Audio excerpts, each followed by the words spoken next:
On vous présentait au cours des derniers jours un dossier sur l'itinérance dans les maritimes. Le problème a pris beaucoup d'ampleur au cours des dernières années, ce qui a poussé des personnes comme Stephen Wilsack à s'engager pour aider les sans-abri. Après avoir fourni des matelas et des tentes aux sans-abri qui campaient sur le site de Grand Parade dans le centre-ville d'Halifax, Stephen Wilsack revient à la charge avec un projet de mini-maison. Paul Légère nous le présente. De retour chez lui à Wolfville, Stephen Wilsack consulte les documents de Housing First Society of Nova Scotia, dont il est le directeur bénévole. Il s'agit d'une nouvelle ONG avec un conseil d'administration constitué entre autres d'un spécialiste en toxicomanie, d'un travailleur communautaire, d'un homme d'affaires et d'une éducatrice et activiste sociale pour les sans-abri. Il est clair que cet agent de santé et de sécurité sur des plateaux de tournage a trouvé une nouvelle vocation. I couldn't stop, so I reached out to...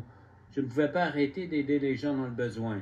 J'ai donc rassemblé d'autres bénévoles du campement de Grand Parade et des experts et on a créé la Housing First Society of Nova Scotia. Notre mission est de fournir 4 murs, des micro-maisons aux itinérants. C'est beaucoup mieux que des campements de tentes.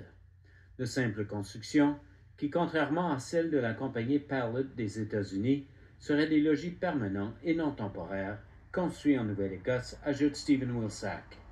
Bien qu'il s'agisse d'un projet embryonnaire pour l'instant, un premier design a été élaboré avec l'aide de l'école d'architecture de l'Université Dalhousie. James Ford, the director of our school, one day walked by Grand Parade. Le directeur de l'école, James Ford, passait par le campement Grand Parade en plein hiver et il a eu une discussion avec Stephen Wilsack sur ce qui pourrait être fait pour améliorer les conditions de vie des résidents.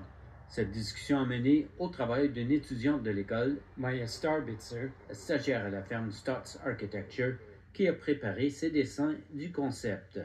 Stephen Wilsack explique que bien que le projet n'existe que sur papier pour l'instant, que des discussions préliminaires avec différents niveaux de gouvernement et le secteur privé ont démontré qu'il y a un grand intérêt à ce que ces micro-maisons soient construites. Ici Paul Légère, Radio-Canada, Halifax.